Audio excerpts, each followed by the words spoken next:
Ladies and gentlemen, welcome once again to the Duval Dive. I'm Kyle Nash, the student of the game. I'm Travis Holmes with BigCatCountry.com. Hey, listen, this thing on the Believe Podcast Network. First and foremost, Duval Divers in the chat going absolutely berserk before we even kick the damn show off.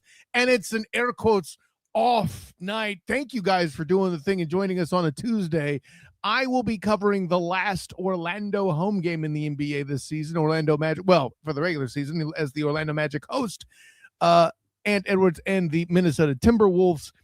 I'm not sure how good that's going to go, but hey, there's hope, Travis. They beat the Pistons the other night. That's a thing. So we'll see what they do as they try to jockey and keep that 6th seed to avoid the play-in. But enough about the NBA.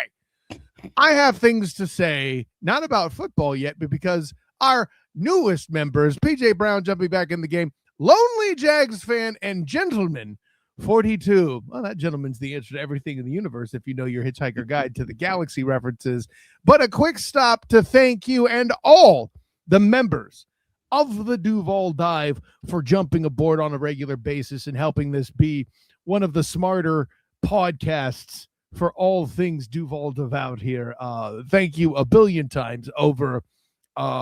Listen, I'll speak for you on this, champion. You guys make it fun, and you guys make it possible to maybe we can even grow this thing to where we can do even more cool stuff with and for you. I don't think there's any middle ground with that. Yep. I'm agreed, bro. Like, again, this thing is not where it is if it wasn't for you guys who are so seriously engaged, no matter if it's off season, in season, doesn't matter. You guys keep it locked in, and we appreciate you guys. So if you're listening to us, click the like button, and let's talk some ball. That's right. So with all that being said, in the general vicinity of talking ball, here's the thing, and it's not that I look to throw shade at Jason Trent, aka Jaguars United. But his was the first instance that I saw of negativity towards the Trayvon Walker signing. And I don't think he means it as, like, listen, we joke about him being a Trevor hater, which he totally is. Okay, no, he's not. It's tongue in cheek. It's tongue in cheek. But totally a little internet, a little internet trolling. Yeah, for sure. Here's the thing, though. He is now, at least for the moment, while it's cool, targeted Trayvon Walker in such a fashion. And I wish I had my Travis D. Holmes talent. Granted, I was spread pretty thin. It's spring practice, so I'm doing stuff with Locked On UCF and UCF Night Zone.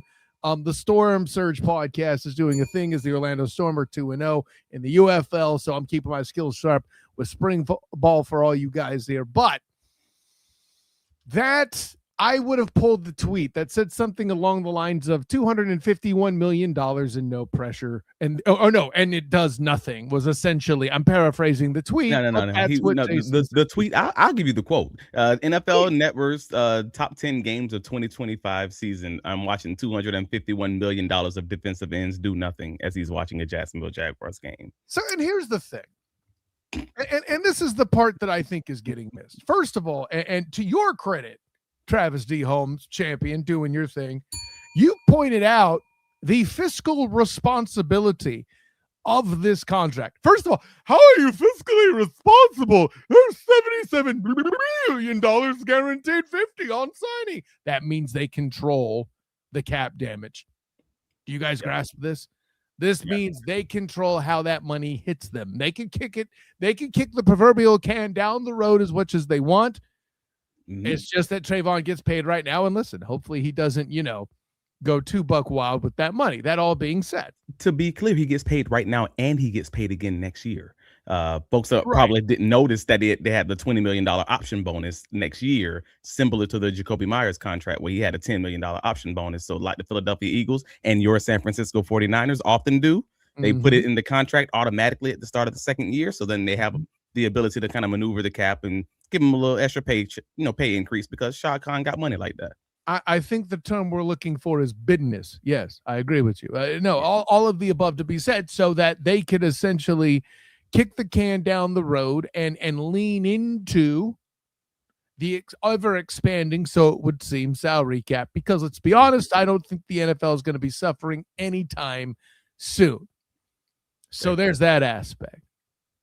Here's the thing, and if you read between the lines to some things, the esteemed JP Acosta said last week and on Shorts in the Duval Dive YouTube channel here, you're not just acquiring Trayvon Walker and Josh Hines-Allen in particular to get sacks per se. Now, granted, we want them. I like sacks. Sacks are good. Travis likes sacks. That's a thing. But here's what it is. Here's what I can't get past, and here's why this signing is so damn good, Travis. If we're here regularly on a weekly basis, this show included, talking about defensive tackle and how weak the spot is, how the hell was this team among the top stopping the run if the defensive tackles are so bad? Oh, I'll wait in case you can't figure out the reason is the edges. And I know you aren't boomers yet, but they say an essential element of defense is to stop the run. Now, here's the thing. The problem was you also played Joey Burr, at least for part of a game, Josh Hines-Allen, and a couple talented quarterbacks like, there's that Stafford guy in LA. That was a problem. But people would actively throw the ball quickly because they saw what was coming with or without Eric Armstead. And they were still one of the better run defenses. Imagine if they get a serviceable core at defensive tackle. This signing is going to be pretty amazing, in my opinion. This is the kind of stuff that could potentially be the lighter version of Michael Strahan and Usi Umenyiora, that Giants team that beat Tom Brady in the Super Bowl. Sure. Assuming it were to happen. And that's kind of a big part of this conversation, though. The Trayvon signing, obviously, the extension to keep him here and to allow the Jacksonville Jaguars to continue being dominant up front and having a powerful edge to kind of maturing in your defense is obviously important. And we talked about that on the Trayvon extension episode, surprise breaking news episode on the Duval Dive. But when you're talking about Sexy Dexy, and I hate having to call a dude sexy, but that's the man's nickname, Dexter Lawrence, New York Giants, that's another conversation. And that's the point of today's conversation, at least, is this guy, New York Giants, all-pro and Pro Bowl defensive tackle, nose tackle, to be clear. Yeah. Woo. Per Adam Schefter and multiple reports, Giants all-pro defensive tackle Dexter Lawrence has requested a trade and will not be participating in the team's offseason workout program. Lawrence and the Giants, they've been trying to negotiate for about 2 years to negotiate something that's going to be something that he would be in agreement with. Last season, folks don't really remember. They kind of gave him a small little nugget to kind of keep things going along. I believe it was like a $3 million incentive option just tagged onto the contract, and that got him to keep playing. And today, John Harbaugh, the Giants head coach, says everybody is tradable. The business part is the business part of it. And I thought that was an interesting comment, basically kind of just waving that flag saying, all right, no, this is real. And instead of saying, he could have said, no, we're not going to trade him. We have him on the team contract for the next 2 years. But he's like, everybody's tradable. Cool. So that opens the floodgates to those conversations for sure. But yeah. I didn't know if you had to take on that, but boy, I got one big set the table, my man. Go ahead. You gospel clapping. Get it out, brother. Shout out to his agent on this one. Like, for real. Like, just I'm gonna start there. Because seriously, that's a legend at the bank. Like, perfectly timed trade request. He's under 30 years old. They know the Giants are desperate need for cap space. Like, the free agent market is already dried up. There's few nose tackles out there. Like, their hands are tied in a lot of ways. And Harbaugh is clearly gonna have to either push to get that extension done, or he's gonna have to push Lawrence out the door by April's draft. Whether they say it out loud or not, it's coming. Something's got to happen. Like, it's kind of, they've pushed that to the forefront of the conversation. And I just thought that was real fascinating, bro, because he's right now making nose tackle 2 money. And if folks keep talking about like he's defensive tackle 12 and all these things, and I'm like, no, he's a nose tackle. Remember that. He's about 40, it was 60% like nose tackle alignment last year, and it's about 50-50. Say last year, 2024. And about 50-50 last year. He actually played a little bit more split versus 3 technique and nose tackle because he's a big boy, like 240 pounds. But he's the second highest paid, tied with that, Jordan Davis, if you're talking actual cash right now. So overall, he's probably going to get whatever the heck it is that he's asking for from someone on this market. But also, if you want to take a step back and look at the whole picture, and we're going to talk about that today, he probably deserves to have a small pay increase, because it's weird because those other guys I just showed you on the screen, again, Darren Payne, Jordan Davis, even Vita Vea, like all these guys are guys who have contracts that were either recently signed and they're going to get bigger as the years go on. Whereas, Dexter Lawrence's contract was a backloaded contract. So like next year, he's going to have like $19 million cash spent. So basically his arrow is pointing down while those other guys' contracts are pointing up. Again, when I say perfectly timed, that's what I'm talking about. Like they played this game as either they're going to pay him or he's going to be out the paint. And because they put him like kind of in that box based on the timing. Right. And granted, it may not be Kirk Cousins' agent good, but it's pretty good. I think this is a valid point to make. Let me throw in this there too. Yeah. Are you really surprised? The guy whose family motto is "Who's got it better than us?" Nobody. If you don't feel like you have it better than anybody else where you are, you think he's going to hesitate to move off of you so you aren't towing that particular company line. Is that cynical of me to call that heartwarming little saying a company line? Yes, but prove me wrong. That being said, the other element, and here's where I think the plane is really landed, and I'm going to get to these comments in a minute because y'all doing things here, and the only downside to me opening up talking Trayvon Walker and bringing that business in here is I didn't give you guys the immediate attention you deserve, and we'll get that in a minute there, Duval Divers. But all of the above to say, the fact I'm hearing you say he's currently make nose tackle 2 money when you can imagine him alongside of Eric Armstead is immediate upgrade. I mean, it's time to figure out what you believe, right? And that's the question that would need to be asked here too. So let me jump to the comments. PJ Brown coming in, a member PJ Brown coming in. I would be surprised if we even tried to go after Sexy Dexy. Which, Travis, why are you so uncomfortable with a guy that's going to be talking about getting penetration through the middle and calling him Sexy Dexy? I don't see what the problem is. Anyways, gotta find a way to find. If I could find the pause button, Jesus, that's absolutely it. That was well deserved. What can I say except you're welcome? And then I love J Baby's response when he sees what the topic is today. No. All right. And that's okay, man. I'm not mad at you for thinking that too, because of the cap hell that's still being negotiated, so to speak, from the bulky exorcism that's still taking place by Jimmy Stones. I'm with that. Interesting.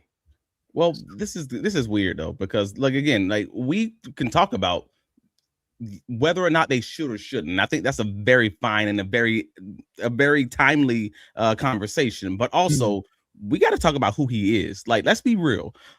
So for anybody who doesn't know who Dexter Lawrence is, or maybe you just heard the name in passing, like, again, 28 years old, less than 30 years old, 2-time second team All-Pro nose tackle, not defensive tackle, nose tackle. The big guys who generally just stop the run and plug, and their job is to keep the linebackers clean, who also is just really good in the pass rush game and reasonably fine, solid as far as stopping the run. All-Pro in 2022 and 2023, 3-time Pro Bowler in his 7 years played. Like, again, that's the resume that we're talking about. So if you want to say straight up no, cool. I understand. I'm not even about to argue with you over that fact. Everybody has their reasons, and it's not necessarily it doesn't mean that you're wrong necessarily. But when we look at his stat sheet from 2025, it was obviously a down season. He went from a 9-sack season in 2024 to a half-sack year last year. That's pretty big. That's a pretty big drop off, and you got to ask that question why. But he was also vocally not happy with his contract for 2 full off seasons straight. We just talked about what happened before the 2025 season when they gave him another $3 million in incentives to kind of keep him a little bit happy. I understand his argument. Like, there's no guaranteed money on his deal, and it's a physical sport with, folks get injuries every day. Go ahead. And let me throw this out there too, and I'm even going to slap myself with an exaggeration alert, right? But remember, my friend, there was a time and place where Randy Moss was underperforming. Yes. Right. I'm not here to say that Dexter Lawrence is that guy. I'm not saying he is him at the defensive tackle spot. Yeah. But being unhappy is a thing. Now, is it 8.5 sacks different? I don't know about that, but that's the question. That's the conversation, though, because as the season went on last year, and I talked to a lot of people about this, like over this past 36 hours, it was clear that he was playing with, let's say, less than maximum effort. If you're looking at the tape of 2025, and if you're talking to anybody out of New York, or even just looking at the reports from the various beat writers, many people will tell you he wasn't in great shape entering an offseason last year also, while going through those offseason negotiations. So it does seem that both sides of this whole, whether you should trade for him and pay him, or whether you don't trade for him, both sides of that conversation honestly have legitimate points right now. So I'm not here to say you should or you shouldn't. I just want to give context to both sides of the argument. Look at these comments, they'll tell you otherwise, champion. So I'm here for all sides of the argument. I just want to make sure we add context to who the dude is, and then we can make real conversation, because let's be real, most Jaguar fans ain't watching New York Giants games.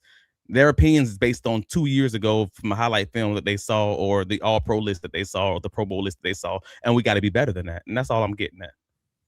Yeah, no, I think there's a lot of there. So, okay. So I'm going to jump back and get some comments. I know you're busy. Go ahead. Yeah. First of all, John G in the comments, on a call until 8, so I have to catch up later. But we'll see you when you get here, John G. I appreciate that you juggling us in, man. And hey, listen, that's your office's fault. Why aren't they watching the Duval dive? Just saying. Hey, let me get to it. Let's see here we go. I think we could swing it if they wanted to, says PT Phone Home of Dexter Lawrence. Armstead has a post-June cut of $15 million, and Deham is 8. That's interesting. It's at least a start, even though still got to draft interior defensive lineman at some point, which we both postulate that they will, right? Hopefully still day 2, in my opinion. And for all you Mason Smith advocates I see in the comments every week, God bless all of you. I have no idea what you're thinking, but you're cheering for this, because the more other elements are removed from the building, the better chance Mason Smith has to staying alive, potentially, I guess. I'm trying for him. You hear how hard I'm trying to meet my fam in the middle. I know, right? you are trying. But at the end of the day, I actually agree with Preston, but PT Phone Holmes' comment there. I think that was actually, in a nutshell, what we're going to get to in the next 2 segments, to talking about kind of predictions and kind of what we think where this thing could land. I think I'm probably in pretty solid alignment there. So if you can do it, says Reyes, I'm sure they can find the money. Yeah, I think there's some truth to that. And part of it was pointed by Preston there. I assume the Jags check in the ask will be BTJ. They can ask for it. They won't offer it. I think you alerted that here. I like to think that's a non-starter. It is, but you never know, I guess. Listen, and I'm gonna cut to the chase. I don't see the comment immediately, but our guy Timmy Devil is in here somewhere, because I saw it, asking about where are these picks going to come from. How many times have we talked to you about picks, F them picks, and picks to be F'd being in the chamber? We know he's amassing these picks. Come on, Timmy. I'll flash the comment when I see it, Timmy. But so to go back to who this dude is, because everybody keeps focusing on his down year, they're focusing on the effort, they're focusing on him, having a newborn, and maybe that could have attributed to him not showing up in the, where we thought he would be, just everything else going on in regular life. These are regular humans. I get all of the reasons why it could have gone left. You're also playing for a team that hadn't paid you for 2 years, and you wanted to be paid, and they weren't winning games. Now, wait a minute. I get that too. Wait a minute, Travis. Where in the world is there any recent history involving the Giants not paying an elite player and it biting them squarely in the butt? This has not happened. Saquon Barkley. Anyway. Sorry. But when looking at his down year, so I like to go to the objective places, looking at pressures, looking at not just the sacks, but looking at the whole package of what this guy is like. And I know people hate the PFF, especially lately with everything going on there. I hear you. I get you. in his quote unquote down year, he had a PFF pass rush grade of 84.5. Like that was 7th among the 134 qualified interior defensive linemen. So that's a nose tackle being compared against 3 technique defensive tackles, also 7th in the league. Like that's the kind of pressure that he's giving you while also being a guy who's like high in the league as far as double team rate. I actually took this just from Pro Football Focus to give you a small comparison between he and Devon Hamilton. Again, that's no shade against Devon. Most people aren't going to be comparable to Dexter Lawrence, being real, being clear.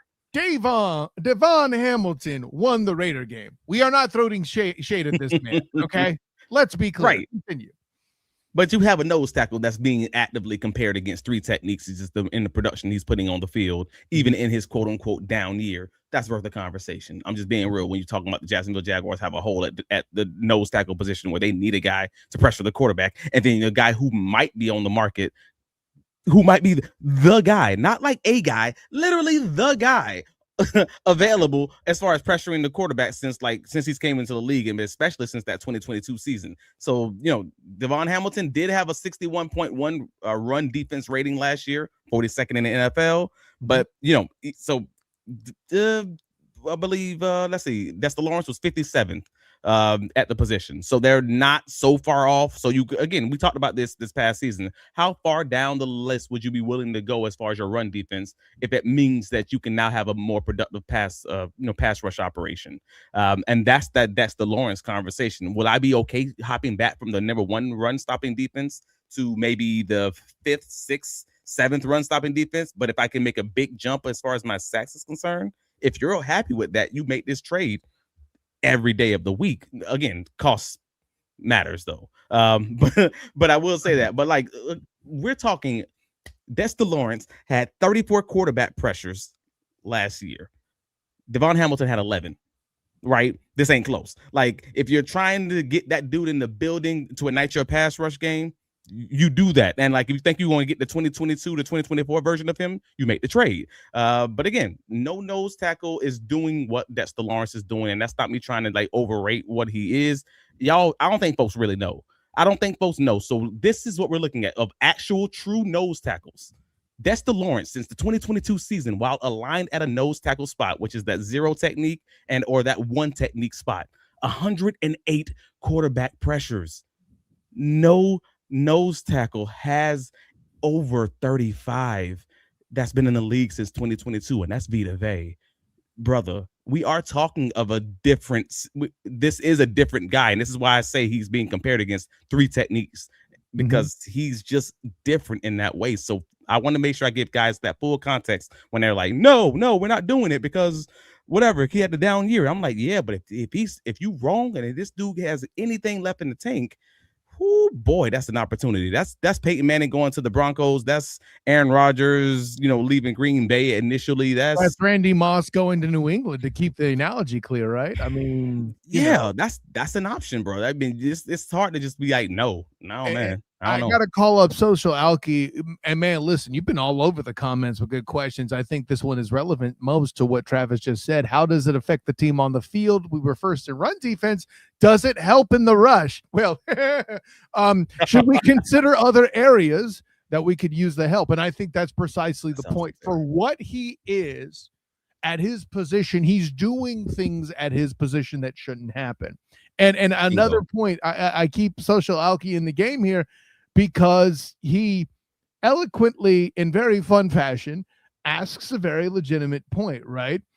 And he says 2 different versions of this. I'll go this one because this speaks more to Jimmy Stones. So his work ethic is cheeks. Is that intangibly rich? Now, here's the thing.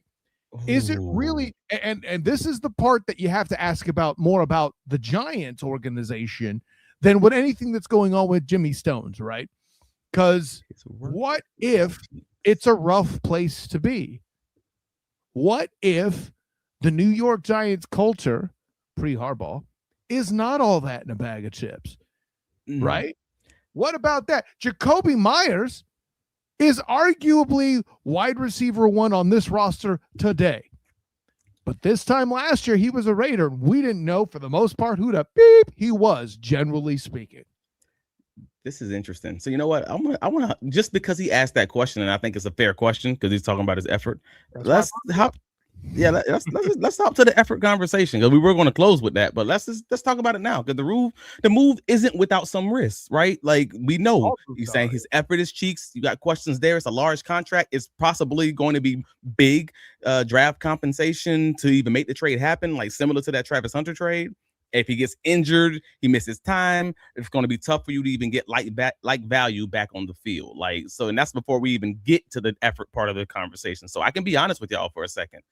And I want to be real transparent too. I mean, don't judge me. Let's just have a conversation like we in a barbershop, right?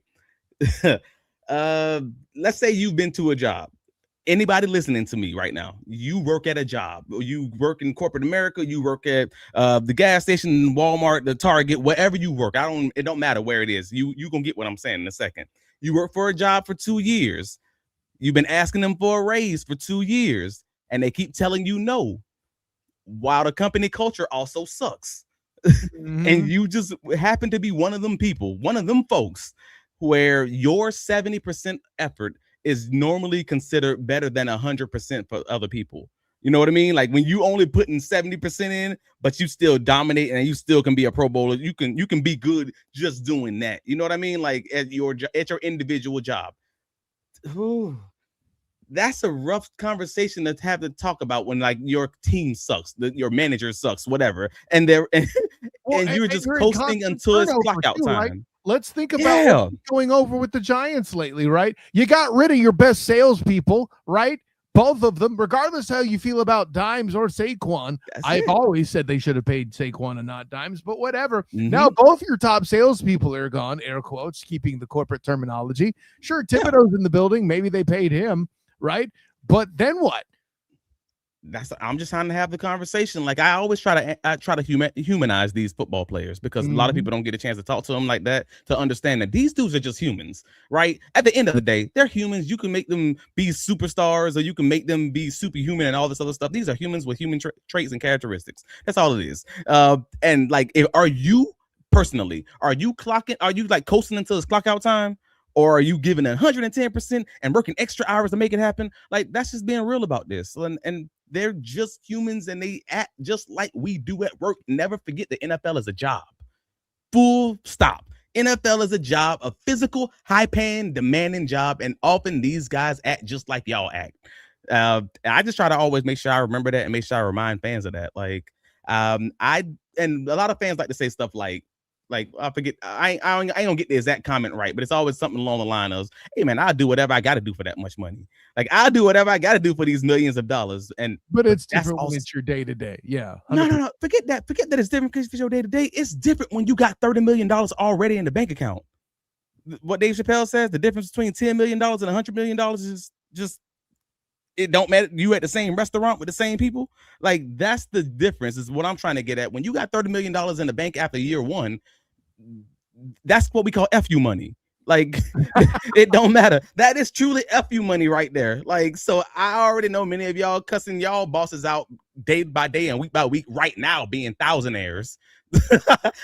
Being thousandaires. So if you have millions sitting in your bank account in cash money, there's like an 80% chance that most of y'all listening to me right now will be fired for loafing if that money's in your hand, because it's a human instinct. That's a human trait.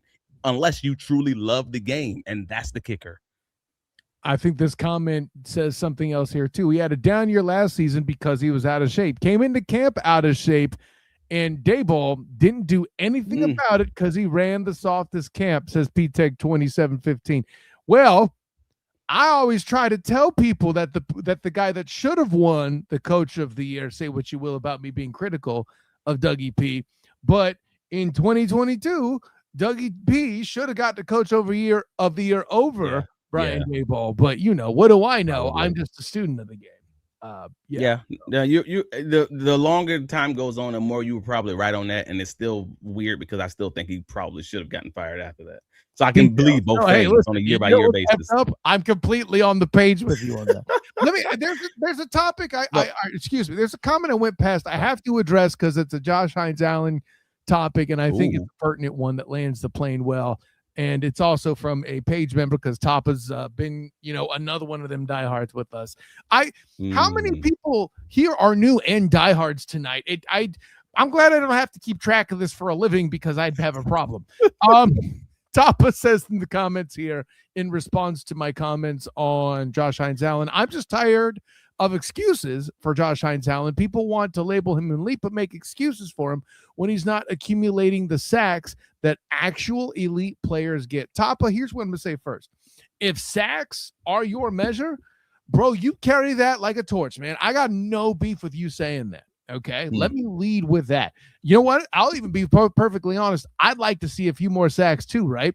How many times on this show have we, Travis, I'm bringing you into this, mentioned that Josh Hines Allen is a guy that feasts upon weaker opponents and gets the sacks there?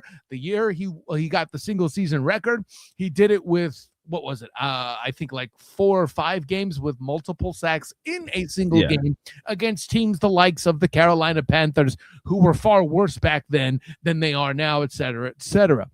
But what I think the Jags are paying for in as we believe in it, or at least I believe in it, isn't that sack number, but overall impact, right? People game plan for Josh Hines Allen.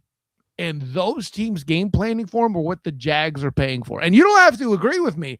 I'm just turning the globe in just a little bit of a fashion so you can see the light from a different angle. That's all, man. Anyways, go ahead, Travis. Sorry. No, maybe. And you might be right. Because again, I don't know if that's, I don't know. I don't have a good feeling about that because I have those. I struggle with those same things, and I'd be lying to you if I said I didn't. As far as having 2 top 15 defensive ends, and that's not just talking about the Hines Allen. That's talking about Hines Allen either. Yeah, to be clear, it's confusing, man. If you've chosen, listen, I'm gonna do this here out of fun, not out of spite, because it's always a good time. If you've chosen a corner, if you've chosen a side in this argument, no one's gonna say you're wrong. With Josh Hines Allen, that's okay. We are not dissing you, my friend. That's okay. It. But we're just you've chosen your side of the tracks, and I don't have a side at this point. I just don't know if it's defensive tackle, because I also know Max Crosby gets it done without it, but that's also a guy who's elite. No different than, again, we're talking about Dexter Lawrence. That's a guy who is truly elite, and when he didn't play at an elite level last year, all of a sudden people are really down on him because it's like, hey, no, they're paying you like elite money, so. And that's a fair argument. The same argument that people are making about Dexter Lawrence is probably going to be that same argument you're making about Josh Hines Allen. But also, if you have both of those guys in the same line, there's no excuses. Like, it becomes that old Philadelphia Eagles, quote unquote, dream team. When you bring that guy in, the excuses are done. You better win, and you better win now, or it's going to get ugly out there. Like, that's fair. Social Alki said in the comments, so I got to show the graphic. I got to show the pressure. Pressure man. But to the earlier point, talking about his effort, the biggest kicker in all of this is like your gumption, and like how much willpower you have into loving this game and wanting to do it, not just because of the money, but also because you really just got that in you, got that dog in you. And if you're James Gladstone and you reviewed the Dexter Lawrence film from 2025, and you've spoken to the folks around the Giants team and around the league, and you've confirmed what looks personally to me to be a 2025 effort issue, then you just know you're not likely trading for a locker room guy. You're not trading for a locker room leader in this transaction, and that's okay. Like, if it's a guy who consistent, like he's not going to be one of those guys who always give you that 100% effort when things are good, then that's probably not the guy you're going to look for when you're in a 3-game skid, right? Well, hey, like, you know who is a locker room guy? Travis D. Home? Josh Hines Allen. And Trayvon Walkers. Yeah, no, that's actually fair, but I'm okay if every guy is not your locker room guy, if every guy's not your glue guy. Like, I know that's what they're aiming for. I know that's what they're building, but it's not to say they won't step up. Like, he could still easily step up after getting paid, but you're just not expecting it. But you're just know walking into this trade, it's okay to say, hey man, I know he's not that. I'm trading for a mercenary. I'm trading for Darrelle Revis when he signed with the Patriots. I'm trading for Jalen Ramsey like the Rams did. Like, if you're good with that arrangement and with that understanding, then you pull the trigger just knowing what you have. Like, you don't over exaggerate what it is. This is just hey man, I need that kind of guy because every team does it, especially if you want to end up being a Super Bowl team. Even the most esteemed analysts among us, including JP Acosta himself, champion, have said this group is a defensive tackle away. Yeah. If you're going to take the time to invest in both Josh Hines-Allen and in Trayvon Walker, aren't you kind of compelled by extension to do the same for one sexy Dexy?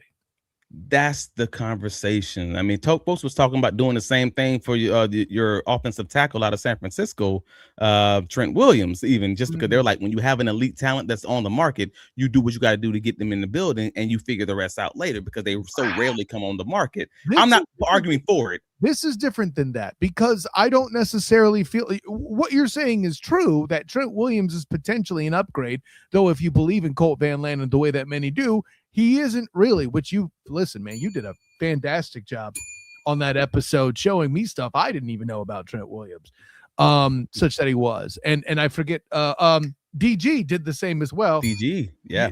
He hurt my feelings a little bit, if I'm being honest. I'm joking, obviously. But this is different.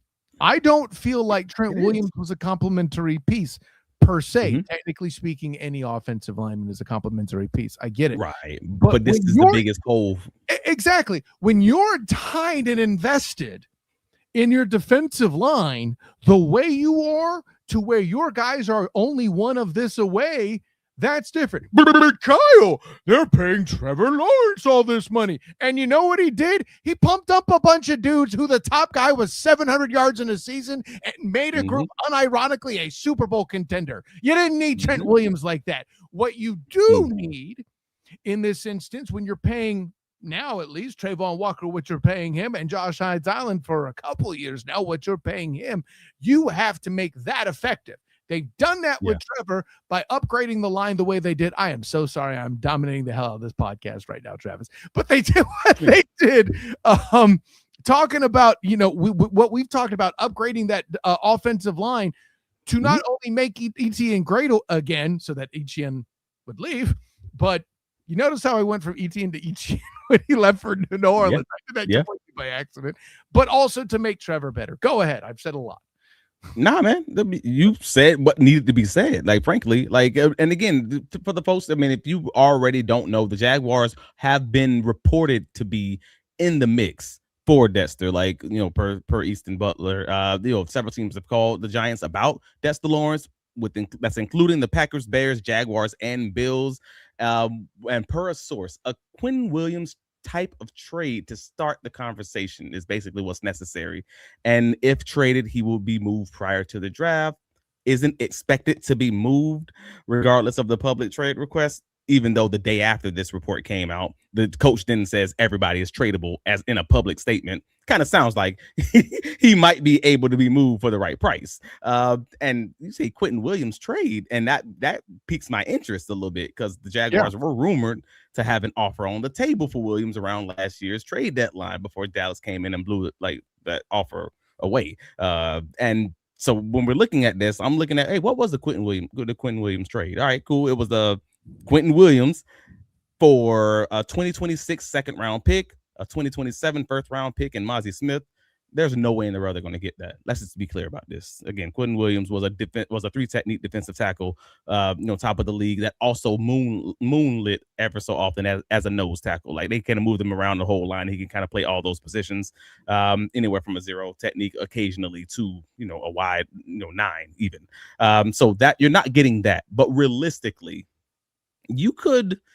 There are some options available as far as the Jacksonville Jaguars because I believe I forgot who it was. Was it Timmy Devil that asked with what picks or something along those lines earlier? Yes. The Jaguars again. All right. So wait, let's see. You have 11 picks, 21 picks over the next 2 drafts. The Jacksonville Jaguars obviously don't have a first round pick this year.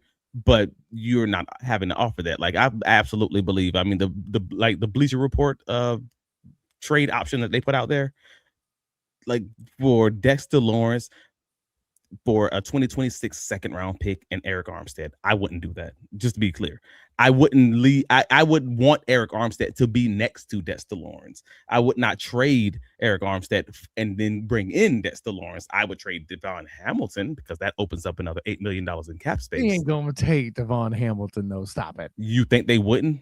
Yes, Nose tackle for a nose tackle under a Harbaugh defense? I do not on the Harbaugh team.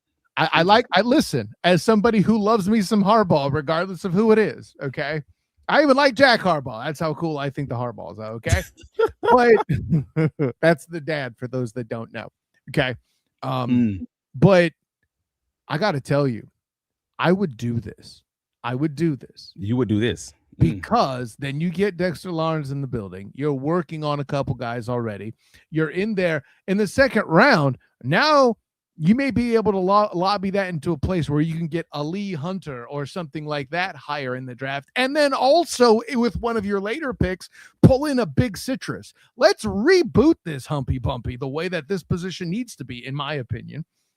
Well, I mean, if you're trading that second round pick, then you're not getting Lee Hunter. That dream's gone at that point because you're second round. I mean, you're not getting him as your third pick in the draft at that point. So like he's probably going to be going at that time. No, that's what I mean. You would use that. You could use that second to lobby your way into the first round, pairing it with one of these other picks to be effed, as we talk about, right? Now it's got you lost me because you're giving away you're giving away a second round pick. You're not getting a second round pick. That's why I was confused. I was like, wait a minute. Oh, I said, okay, I read it backwards. You said it backwards. Yeah, I was like, wait a minute. Dumb. Yeah. Anyway. No, but I even whispered Big Citrus and now Sunstain's all in. No, but you're considering possibly paying what is it, a first and a second round pick, and then giving him an extension for a nose tackle, even if he is the best nose tackle ever. That's a tough pill to swallow. And I wouldn't consider that, but I would consider something close to that. And I want to be real about that. Like, I'd easily offer the Giants to pick 56 this year, and I'd even throw in a second round pick next year. Like, that's probably as high as I would go. I'm being real about this. 28 years old, bro. You can sign that extension for another 4 years. Yeah, I'm not mad at you either. Well, look at it this way, right? Who would you be able to draft at that position at 56? At 56? That would be as good or a better air quotes prospect. Right. It ain't fair. But you're also paying him a hefty sum.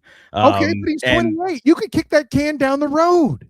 But this is the fun part of the conversation because it's not just about what I would offer, right? Yeah. Like every team in the NFL, or probably 20 teams in the NFL, are having this exact same conversation that we're having on this podcast. The only reason we're having it in more detail is probably because the Jacksonville Jaguars actually were one of the few teams that were rumored to be in on the Quentin Williams trade. They were in potentially on the Max Crosby. They were in potentially on the Trey Hendrickson. Like, that's why. And as NFL teams go, they're in a bit more desperate need for a defensive tackle than a lot of clubs. Not for nothing. Also true. I mean, that's also true. So, but because of all the teams having the same conversation, and because it's not just about what the Jacksonville Jaguars are going to be willing to offer, it's also more importantly going to be what are other teams willing to offer, and because of that, what are the Giants going to be open to taking, to accepting, because he still is under team contract. So like if I say, hey, I'm going to offer you a second round pick and maybe even a second round pick in the 2027 draft, and they're like, no, I that's not enough. If that doesn't get it done, would you consider offering a first next year and D Hamilton?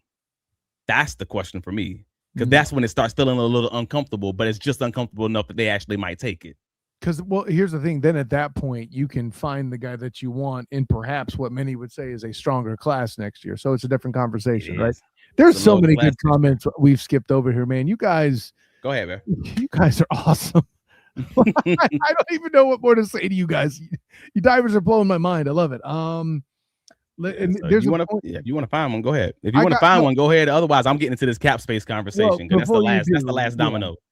And there's some, I'm trying to see, God, there was even good stuff about Josh Halley. I know there's the one I'm looking. Here we go. Social Alky in the comments. So why add pieces that don't fit with your culture? That's when the reaching starts. Here's the thing. And I think this is the question. This is where the trust in Stones has to fall into place, right? Is he a guy that doesn't fit the culture, or is he somebody that is frustrated with the lack of culture in the previous spot.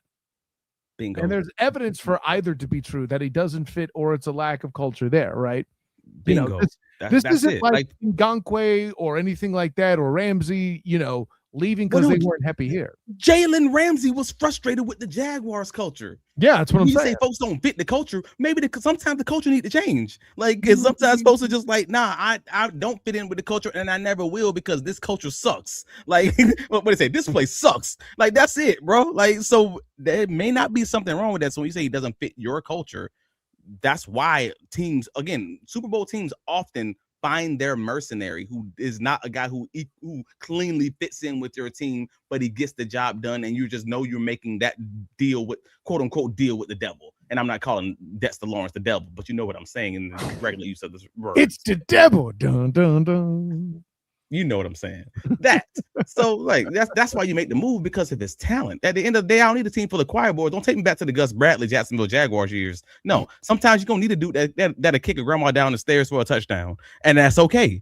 Kick that's grandma down the stairs for a touchdown. Oh snap! I'm just saying that's all right. But overall, like the last thing. Yeah, the last thing that folks will keep talking about was the fact that they're like, hey, man, well, with what draft picks? We kind of already addressed that. I don't think the Jaguars are in a place where it's going to be dire if they made that trade for a second round and a player, or even 2 second rounds, or whatever variation. Like, even if they had to give away a first, they don't care about the first. For the most part, the Rams trade their first round pick nearly every year. I believe it's like 13 of them over the last 14 picks. So they'll be all right. But the cap space conversation, like, I don't understand when folks keep saying things like the Jaguars don't have the cap space to move for a guy like Lawrence, because we got memories. Just think back a few weeks. They was talking about Trey Hendrickson and Max Crosby. Like, Crosby's currently on the deal making $35 million a year. Hendrickson's deal pays him $28 million a year right now. Like, if the rumors are even remotely true that the Jaguars were calling on those guys, then they obviously know or believe that they have the accounting ability to massage the money to fit those guys in the 2026 and 2027 cap. Like, and Dexter currently has 2 years remaining on his contract. Yeah, I mean, as we were talking about, like, Ryan Dunleavy said an agent told him it was going to be for Dexter Lawrence, potential 4-year, $110 million extension is the range that you'd be looking at, $27 million a year. Spot Track said they had it as a 3-year, $82 million contract. Either way, you're looking at $27 million or $27.2 million per year is what you're looking at. Those are both smaller contracts than we were talking about with Hendrickson and Crosby, and that was at the time that they were actively negotiating with Trayvon Walker. So they obviously believe, the team obviously believes that they can fit the numbers for the right guy. It's not about the money. So don't make it about the money. They can figure that out. They can maneuver that. But they can make it happen. It's just going to be figuring out exactly what it's going to be. If it's the type of guy, it's not going to be coming down to the money. I love Jags are good again, 85 in the comments. We kicking grannies around here. Nobody getting spared. We trying to win for real. See, right. Listen, y'all know Jimmy Stones don't play. By the way, where's I need the appropriate. See, you got so many good graphics in here, and I'm starting to struggle to find them. I need the. I'll clean it out, bro. I'll clean it out. Don't clean it out. I just need to get better at finding it. I need the Snickers one. Where is that? Damn it. Anyway, the what? The Snickers one. This is not the opinion of. Oh, the disclaimer one. Yeah, there it is. The opinions expressed in this segment are not those of the speaker alone, do not necessarily reflect the views of the Duval Live podcast. We all have a Snickers moment. In other words, we ain't really trying to kick grandmas literally, but also, I mean, if you want to win for yourself, bro. Speak for yourself. Anything for a Super Bowl. So as of today, like as we're talking today, the Jaguars still can open up another $38 million in cap space. Just looking at the restructures, this is for, I believe this is over the cap, if I'm not mistaken. Like, they have room to maneuver. They have room to negotiate just this upcoming season. That's before we start talking about trades and cuts and everything else. They can even open up even more cap space going that route. Like, and I get that fans kind of love to seeing all the moves and everything else, because, I mean, fans even love seeing moves just for the sake of moves, because, I mean, we had folks genuinely in these Duval streets recently so starved for news that they was out there twerking for Jake Bobo for 2 days, bro. Like, to that point. Hold on. First of all, shots fired. I loved that Jake Bobo move. Okay, haters. Dude, they was twerking for Jake Bobo in these streets, and they ain't even got no hole at receiver. Like, we got for the wide receiver 5 spot, man. Come on, like I can always be honest with you guys. Like, it was funny, but folks love moves. But the Jaguars, they seem to be real deliberate about only doing these restructures when they have a transaction that's kind of looming and they need to open up the space. But yeah, Josh Hines-Allen, if they restructured him, that's $5 million. Eric Armstead, that's another basically $10 million. Walker Little is not going to happen. But if they were to trade him before June 1st, that's another $7 million opened up.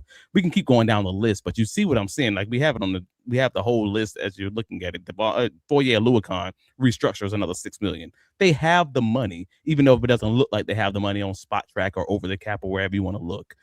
So that's not the question. It's not about money. They can get it done. They just haven't done it because they don't want to kick the money down the line if they don't have to. So they're just waiting to see what opens up. And I get that. A point is made here by Storm the Desert. LeQuint would put his granny through a table for a first down. WWE. I can confirm nor deny, but if you want me to pretend I'm not shocked, I can't. Yeah. Intangibly rich. That's what I'm talking. That's intangibly rich. Let's go. I can see Jimmy Stones at the combine interview.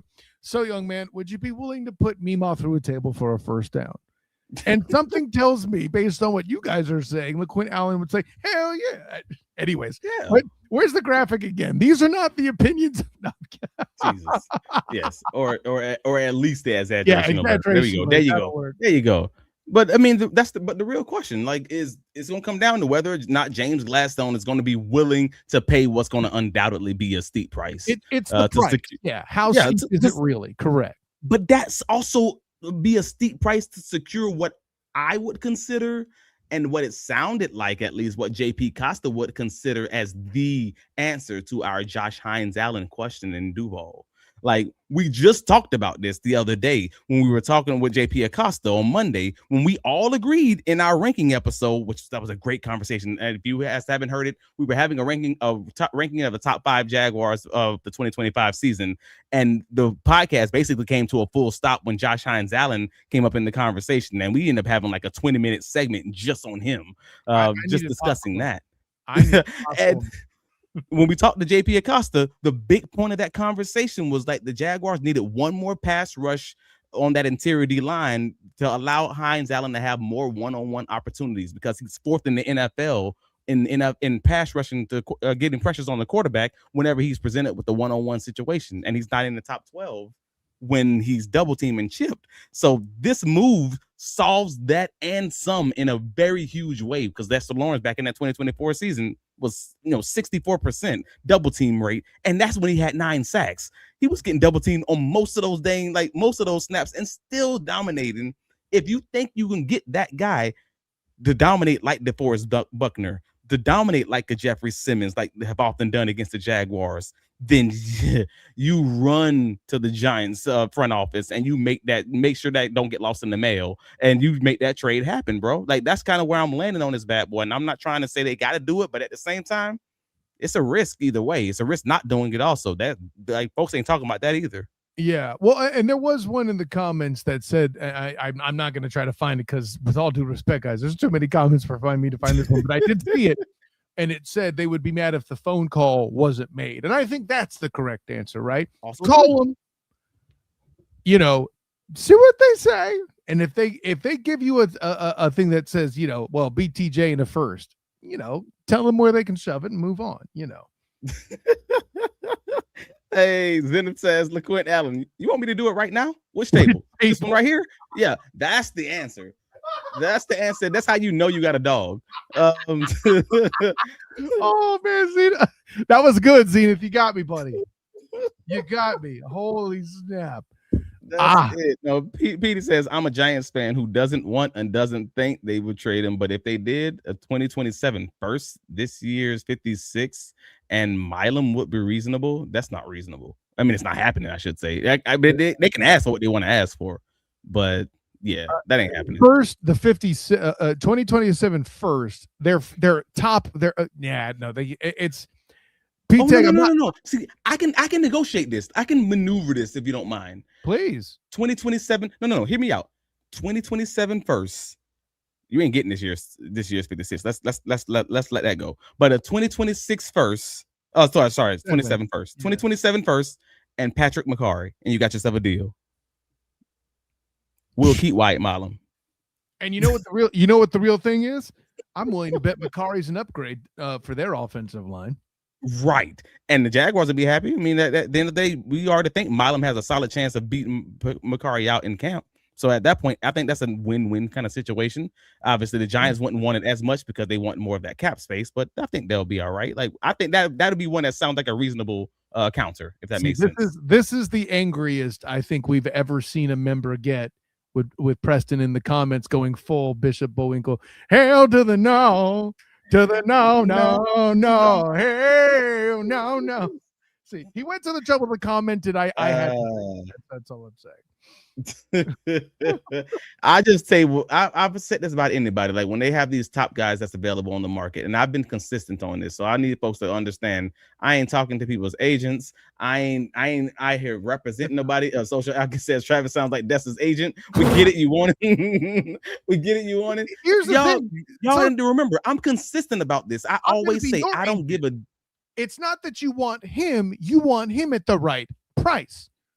Right. But I've always said this about most elite talents. Whenever these guys come available, I always say F them picks. And this is before Gladstone. I was F them picks before F them picks was a common vernacular. Like, I'm always comp picks before comp picks were cool too. And just get the elite talent. You always lean towards the elite talent because these draft picks they ain't nothing but lotto tickets. And sometimes they hit and sometimes they don't. But if you know the guy is actually elite, don't hit me with that what is it, the Peter Griffin.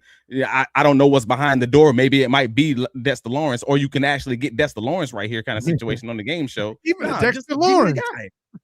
Yeah, just this ain't hard. So that's all it comes down to. Is at the end of the day, I just want the guy who I believe is the elite talent to help this Jacksonville Jaguars team out because they need help at defensive tackle, and it's the guy at pressuring the quarterback. That's it. And first of all, to get another point of view from another fan base here, and just because I love the damn name here, no Mets, no Nets, no Jets.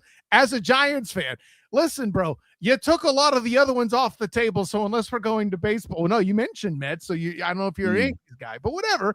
As a Giants fan, Dex is not joining the Jags.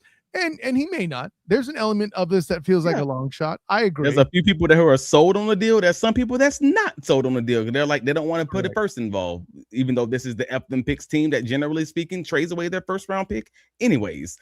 So I don't know. I don't have a strong take on this because again, it's always going to come down to whatever the price is. And I'm not in those conversations. I'm just letting guys know this is someone who we've seen be a legitimately elite talent for multiple years back in 2022 to that 2024 season, had a down season in 2025, and you might have an opportunity to get a guy coming off of a down season who might legitimately be elite at the Jaguars' worst position as far as fan base is concerned. As far as the fan base is concerned, I think that everybody's in agreement. That's the one that everybody's like, no, 56, we got to get a defensive tackle, or free agency, we got to get John Franklin Myers or whoever the 3 technique and or defensive tackle is.